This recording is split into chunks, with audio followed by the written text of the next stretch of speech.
Pessoal, não vamos esquecer de acionar o sino. Lá combatente do canal da Guerra. Estou aqui hoje com o Lucas Leiroz, companheiro de jornada nosso, do Nova Resistência. A gente está sempre aqui, o Lucas aí, nosso correspondente extraordinário aí na Rússia e na Belarus, tá sempre ajudando aqui o canal. A gente tem assim uma consideração muito grande por ele.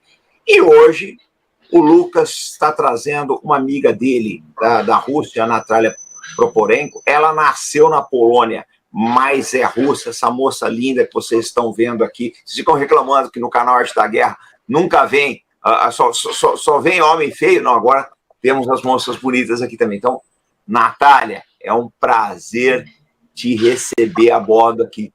Lucas, está contigo, faça a apresentação aí, dê as boas-vindas, está contigo a manobra. Obrigado, comandante. É um prazer estar aqui no canal da Guerra. Então, pessoal, aqui estamos trazendo hoje a Natália Prokopenko, é uma grande amiga nossa, que é amiga de toda a nossa rede de formações aqui no Brasil, né? Esteve comigo recentemente em Belgorod e fizemos ali uma grande cobertura dos eventos, dos ataques na fronteira e por aí vai. Ela é, junto comigo também, cofundadora ali da Associação de Jornalistas dos BRICS, temos um longo trabalho de cooperação. Então, eu vou passar a palavra para ela também se introduzir por ela mesma, pelas suas palavras. So, Natasha, welcome to this channel, and please introduce yourself to our audience. Bom dia. My name is Natália. Thank you so much for having me. It's really important these days, especially for us, Russia and Brazil come together. So I'm very happy for this opportunity to talk to you guys and expand our friendships. So I come from several BRICS organizations. My main work is to find amazing people, amazing projects who are successfully solving some social issues and, bring it to the BRICS level. So this way Russia wants to, share what successes we have in social areas, and also find amazing projects and leaders in Brazil and other BRICS countries. And again, this way we can achieve better goals in less time when we are really cooperating and helping each other out with our best people and with our best projects. So this is called BRICS Leaders United. Lucas is one of our leaders from Brazil. So, dear Brazil, thank you so much for having such an amazing person. So another one, we also are part of BRICS Journal Association, and one of the goals of this association is to provide help to journalists from BRICS countries who often face, some difficulties or discrimination against them.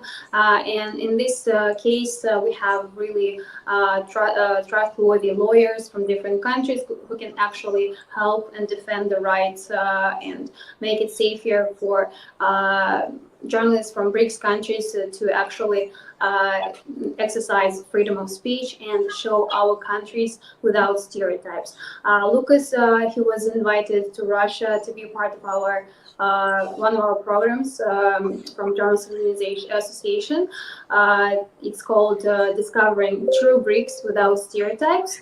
So the goal of it is to actually show all our countries, Russia, Brazil, China, India, all other countries, and the world, to show our cultures, our countries without stereotypes. Because if you think about it, many times there would be very bad stereotypes about Latin Americans, Chinese, Indians, Arab, Russians, etc., etc.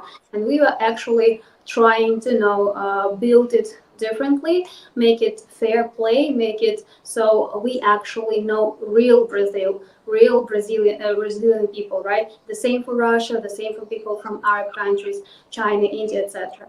So, and final thoughts, we are trying, in Soviet time, we used to have this principle on which our society was built, дружба народов, people's friendship. So this is what, again, we are trying to, expand to the world, and we really are building BRICS on these principles, that our countries should not just be respecting each other, but actually be friends and, become like one big family. And this way, united, we actually stand a chance. Lucas, eu queria que você fizesse uma primeira pergunta para ela o seguinte. Como ela quer que eu só introduza aqui? Faz a introdução, depois eu faço a primeira pergunta. Tá contigo. Então, só para frisar aqui com o pessoal, ela reforçou o que eu já tinha apresentado, tal, sobre os projetos dos BRICS. Ela reforçou também que, na verdade, não apenas ligada à Associação de Jornalistas dos BRICS, mas também ao projeto BRICS Líderes e diversos outros projetos aí no âmbito dos BRICS, e que esse é o maior objetivo, criar uma forma, uma plataforma que permita aos membros dos BRICS se conhecerem uns aos outros, acima de todos os estereótipos. Da mesma forma que eu sou convidado ali para ir à Rússia, fazer vários projetos jornalísticos, apresentar a Rússia real aos brasileiros, ela também pretende trazer russos para cá, para apresentar o Brasil real aos russos, e por aí vai, o mesmo no meio, em relação a outros países dos BRICS. Esse é o objetivo, porque o que guia hoje, né, esse projeto é o conceito muito tradicional na Rússia, né, de amizade dos povos, né, Druzhba Narodov. Esse é um conceito que guia não apenas internamente a Rússia com todos os seus povos, mas também internacionalmente a política externa. Então é muito importante para os BRICS, na visão russa, que se tornem não apenas países parceiros, mas realmente amigos, povos irmãos. Então esse é o objetivo aqui do nosso trabalho. Comandante. Lucas, muito obrigado. Eu queria que você perguntasse o seguinte para a Natália. Como ela nasceu antes da queda do muro, né? Embora você fosse bem jovem na época aí, e depois ela viu a Rússia, ela pegou aí a Rússia dos anos Yeltsin, que foram anos muito difíceis, e depois vem a recuperação com o Vladimir Putin, né? Então, como é que ela vê todas essas transformações da Rússia, e não só internamente, mas com a situação da Rússia no mundo também? Como é que ela vê toda essa transição? So, Natasha, his question is about your personal experience.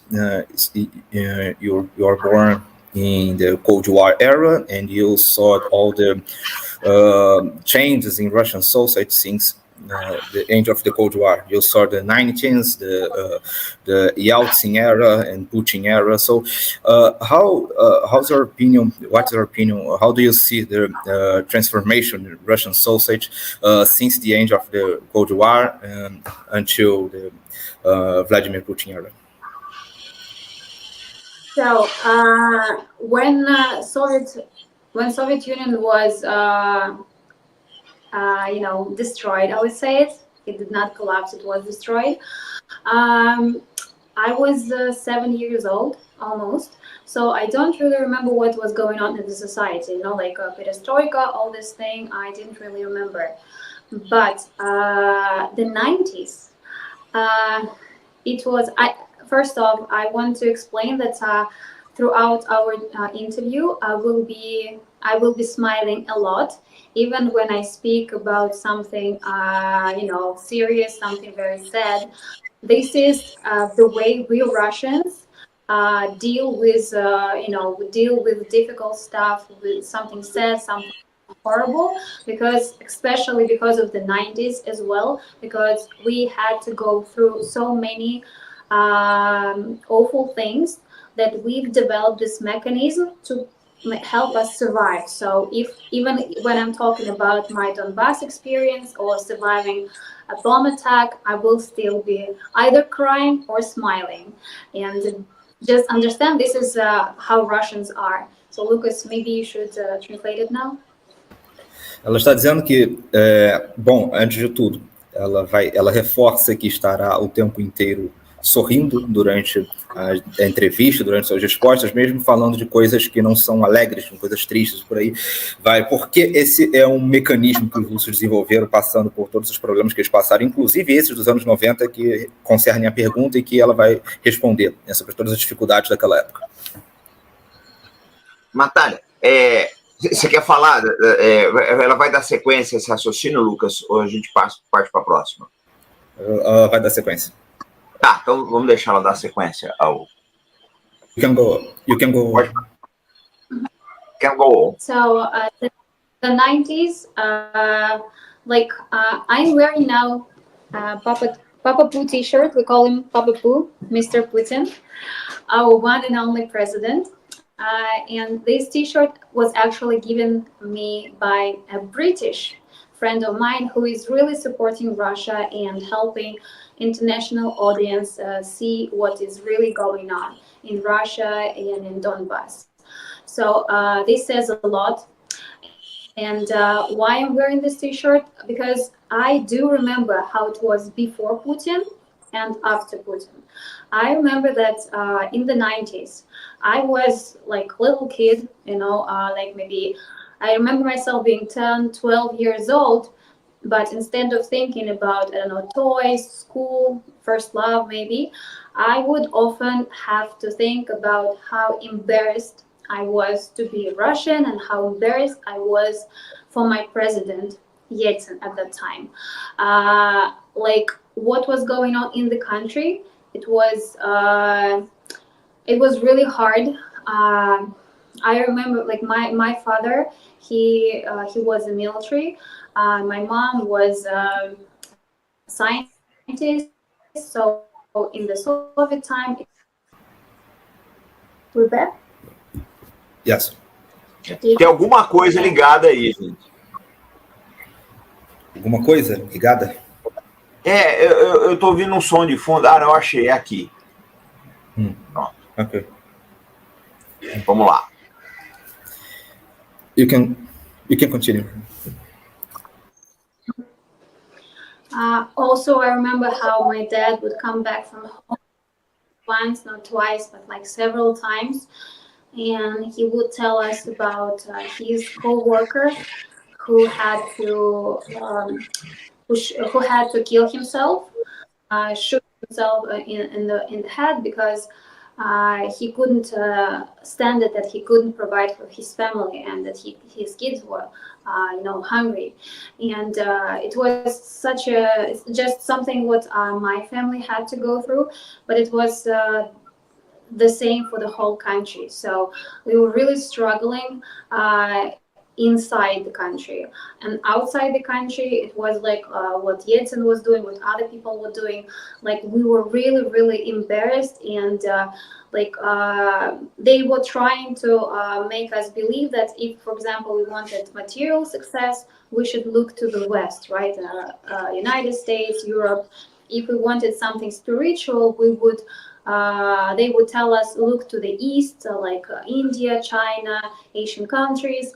But it was they were also like pushing on us this agenda that Russia, like we didn't really have any culture, no spirituality, no nothing. And they would also be pushing on us that if you liked something Russian, say traditional music, something traditional, then it would be really not cool, lame, etc., etc. So I remember like growing up being very kind of embarrassed to be Russian partially because of Yeltsin, and then also like trying to find some other countries to look up to, because like they were saying us that Russia was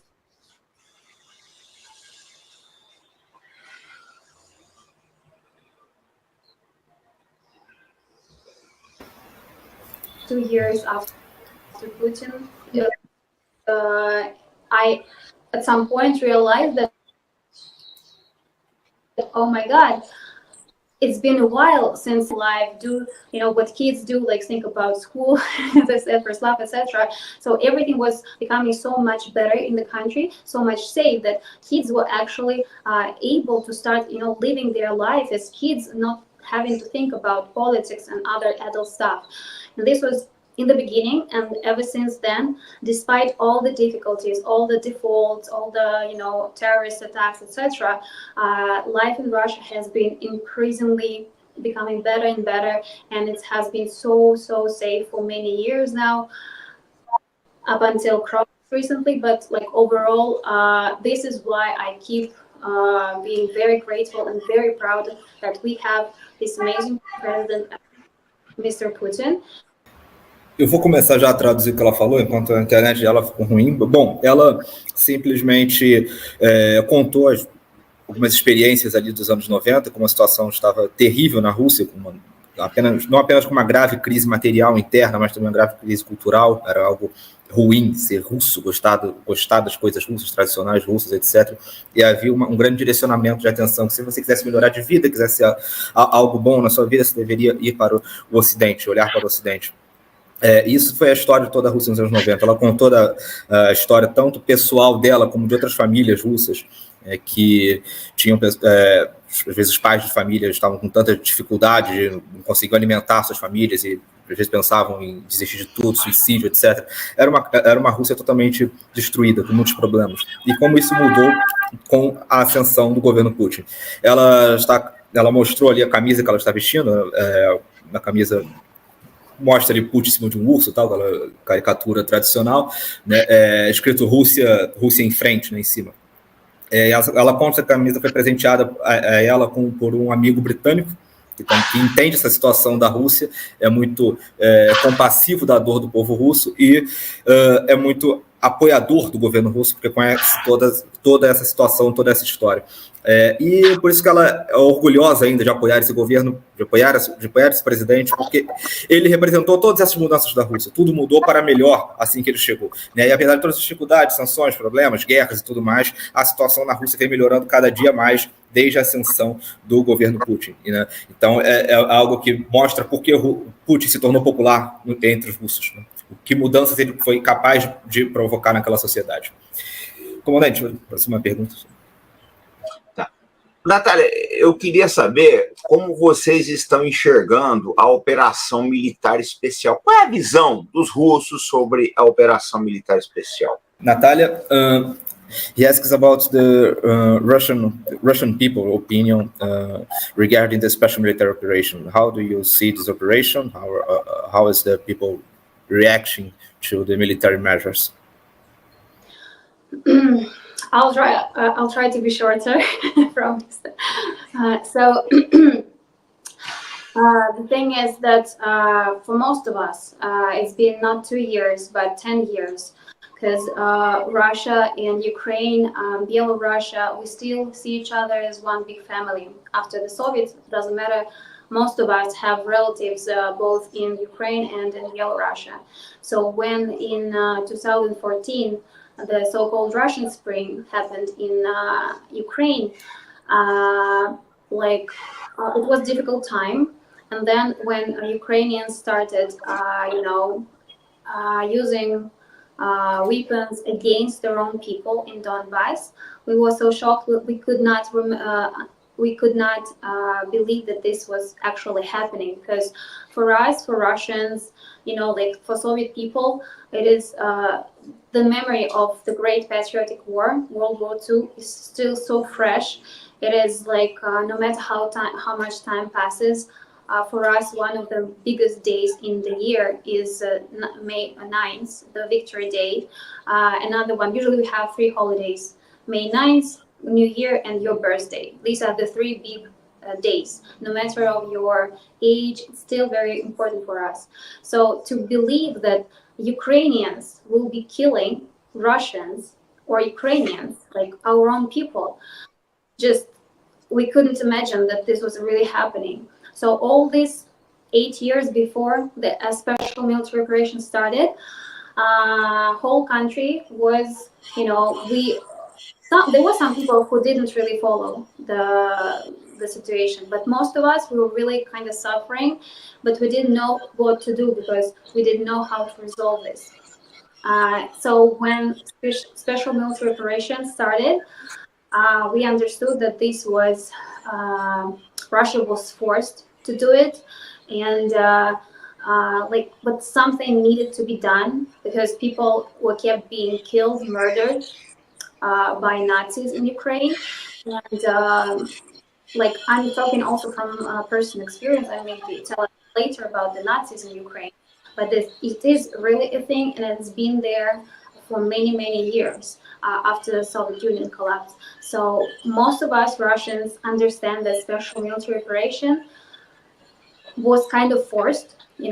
Russia didn't have another choice, but actually we do believe that if Russia didn't start it, maybe 1 or 2 days later, Ukraine would actually invade into Russia, and we would have so much more casualties.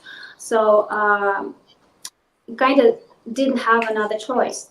Maybe if international community was more, helpful, helping to negotiate the situation and settle it between Russia and Ukraine. But it seems more like international community is more, so-called collective West. It's not helping to resolve the situation. It's actually, forcing it to continue. Okay, thank you. Bom, ela explicou que o povo russo não vê a operação militar especial como no Ocidente, como algo que começou há 2 anos, mas que acompanhou todo o sofrimento do povo russo no Donbass, que acompanha todas as notícias desde 2014, porque, na verdade, russos, ucranianos e bielorrussos são o único povo, né? E o sofrimento de um é o sofrimento de todos. E que toda essa situação que começou em 2014 despertou imediatamente no povo russo as memórias da Grande Guerra Patriótica, onde o nazismo matou milhões de russos. E bem, eles entendem que, apesar de todas as consequências negativas das medidas militares, que sempre acontecerão como consequências ruins, mas apesar de tudo a Rússia não teve outra chance, ela foi forçada. A sociedade internacional poderia talvez ter agido de uma forma mais incisiva para impedir que a situação se agravasse, dado o estado catastrófico do povo russo no Donbass, que ficou claro o mundo todo que não fez nada. Porém, nada foi feito e não restou à Rússia outra alternativa, até porque havia indícios claros de que a Ucrânia em breve atacaria ainda mais profundamente o Donbass e poderia levar ali até uma incursão dentro do território da Federação Russa. Então, o povo russo entende que o seu país foi forçado a lançar essa operação, que não houve outra alternativa. Natália, uma coisa importante também, né? O que vocês esperam agora? O novo mandato do Vladimir Putin, né? Ele foi eleito na Rússia com uma votação bastante expressiva. A gente não conhece casos assim de popularidade no Ocidente, né? Então a gente acredita que, dada a grande aprovação popular, a sociedade russa nutre grandes expectativas, né, no novo governo Putin. Como é que vocês estão vendo isso daí? What do you Russians expect from Putin government in this new term? Considering his popularity, considering the voting numbers, we think that Russian people expect a lot from him in this new term. What's your opinion? What do we expect from Putin in these new territories? New term. Coming 6 years. Yeah, you mean what are your expectations about the new term from Vladimir Putin? What do you want from him? I thought new territories. Sorry, I thought about Donbass. I don't think if we have like expectations, because usually, like in other countries, when, for example, say in the United States, they have like their president for 4 years, then another one comes, maybe one has 2 terms, and like new candidates, they promise something to people, and people maybe expect something from new president. In our case in Russia, like we trust our president, like we trust him. He is kind of like a father figure for us, and this is something very historically very like Russian-like. It runs through our veins. It's been like this for centuries. We always used to like to see, for example, the Tsar, the emperor of Russia. What we would call him like Batushka, Tsar Batushka, like a father emperor or father Tsar. So in a way, like Putin, we kind of see him as kind of like a member of our family, so we trust him that he knows what he's doing. We don't like expectations. We know that he's not the only one in the world, right? There are so many countries that are like we are all on this planet. We are united. We're not united, unfortunately, yet, but we are connected. So it depends not only on Putin but on other leaders of the world as well. For the Donbass and for all other things, right? So it's not expectations, more like we are hoping that one way or another, during this new term, Vladimir Putin, together with BRICS leaders, with leaders from BRICS countries, that we will unite, actually, right, create this multipolar world, and all together manage to solve as many problems as possible, and hopefully that people from like leaders from other countries who are for now behaving not really friendly, that they will finally, you know, come to senses, and like we will be able all together create a more safe world for all of us. So no expectations, just trust, support, and hope that not only Putin but all other people, leaders of the world, would be really, you know, reasonable. Então, ela explicou que os russos não têm, na verdade, exatamente expectativas sobre Putin, porque ao contrário do que acontece no Ocidente, em alguns países em que vem um político novo a cada mandato com promessas, etc., não sabe se vai cumprir ou não, os russos conhecem bem o Putin, sabem como é que é o seu trabalho, sabem o que ele fez e o que ele está disposto a fazer pelo seu país. Então, eles não têm exatamente expectativas, mas certezas, confianças, né, de que as coisas continuarão melhorando com ele. E ela ressaltou também que espera desse novo mandato um avanço na questão da formação de um mundo multipolar junto aos parceiros dos BRICS, né, que construirá ali um mundo mais seguro para todos. Lucas, eu acho que nós chegamos no ponto alto da live, na palavra-chave disso tudo. Eu queria que ela explicasse como os russos veem o BRICS e a ascensão do mundo multipolar, porque as duas coisas já viraram sinônimos, né? BRICS e novo mundo multipolar está praticamente virando sinônimo, né? BRICS hoje em dia é sinônimo de mudança de ordem internacional. Como é que os russos veem isso aí? Qual a visão dos russos? He said that we're reaching the most important topic of our conversation, which is multipolarity. So what's your, not yours only, but the Russian people's opinion regarding the rise of a multipolar world and the BRICS role in this new multipolar world? Interesting question. You know, as I've already mentioned, we are like all for дружба народов. So we don't really appreciate globalization, so to speak. We don't want anyone to become equal, meaning not in rights, but equal, just the same, right? We understand and appreciate each country with their traditions, with their cultures, and we believe, Russians, we believe that we should, not try to be the same, but we should share the best what we have in our countries, in our cultures, in our traditions. We should exchange it, not force it, but suggest it to the world, and whatever you like, you can take it and share it, and if it helps you in your country, great. But that's why multipolarity seems like the obvious way to go.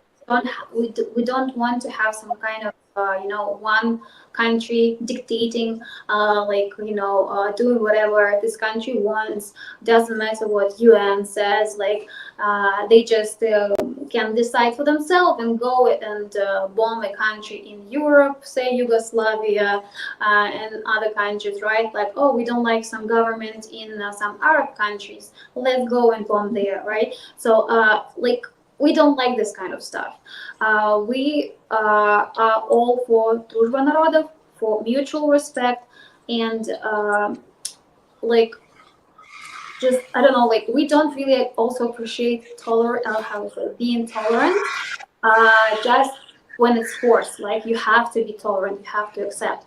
No, we are all for respect. And another interesting thing, by the way, we discussed this with Lucas when he was in Russia.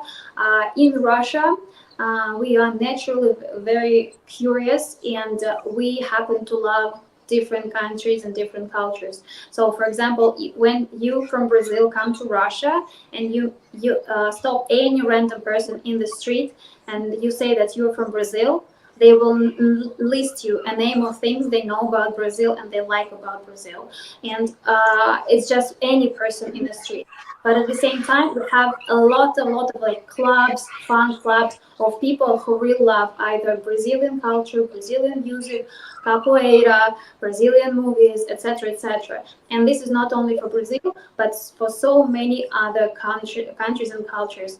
So this is like, that's why I think for Russians, multipolarity is really natural thing, and hopefully this will be the same for the world, because there are so many interesting, amazing countries in the world with different cultures. So let's, share it, embrace it, and prosper together.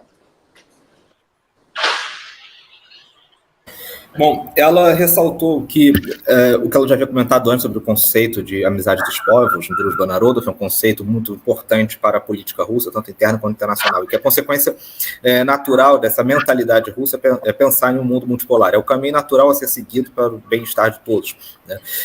Que não é algo bom para os russos, para a mentalidade russa, que haja um único país, uma única potência ditando regras para o mundo inteiro. O que deve haver são diversos países, diversos blocos seguindo seus rumos, e se alguém quer impor determinadas regras, que impõe a si mesmo e não aos outros.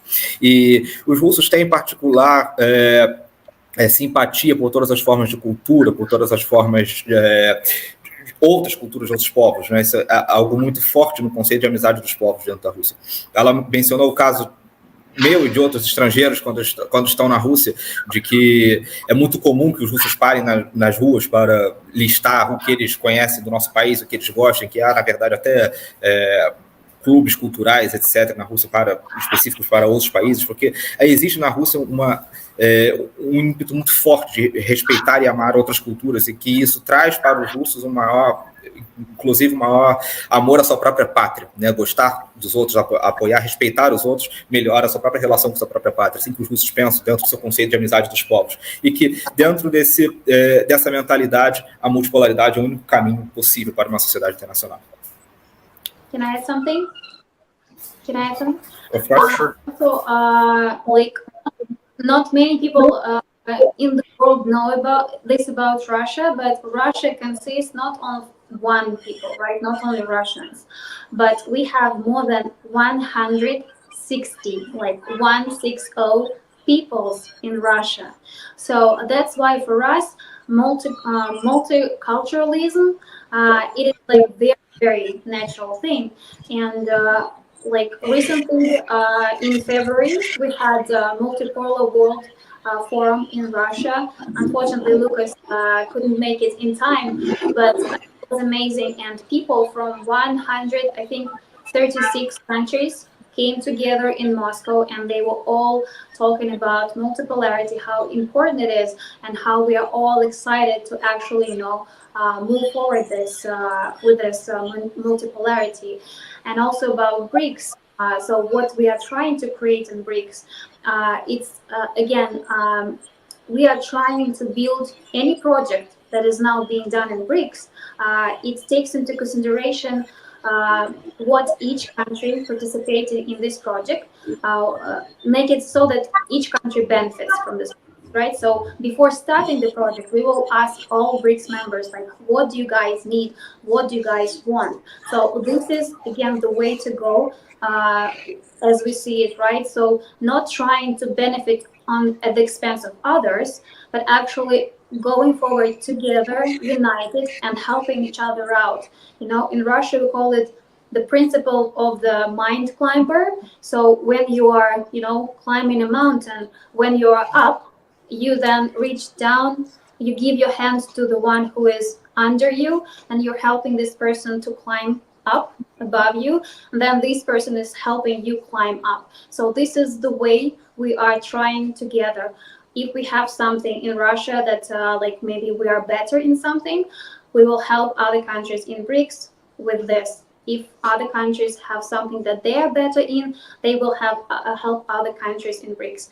And now BRICS is 10 countries, but there is also BRICS Plus, which is and BRICS Plus, which is 90 countries that are coming together and wanting to actually move forward to this multipolar world. Bem, ela mencionou...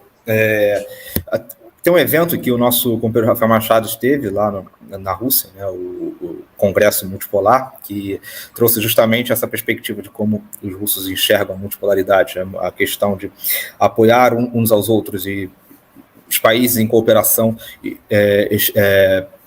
plena, porque os russos têm, dentro do seu próprio país, uma espécie de multipolaridade interna, né? São mais de 100 povos convivendo juntos ali. Então, a dimensão internacional desse multiculturalismo russo só pode ser a multipolaridade geopolítica, né? Então, é uma forma natural para os russos, né? Pensar um povo ajuda o outro, um país ajuda o outro. Essa é a forma como os russos pensam, e por isso a Rússia está aberta a toda forma de cooperação, projeto de parceria mútua com qualquer país, com qualquer povo que queira crescer junto dentro dessa realidade multipolar. Lucas, a gente vai entrar agora numa fase mais, diria assim, dolorosa da nossa entrevista.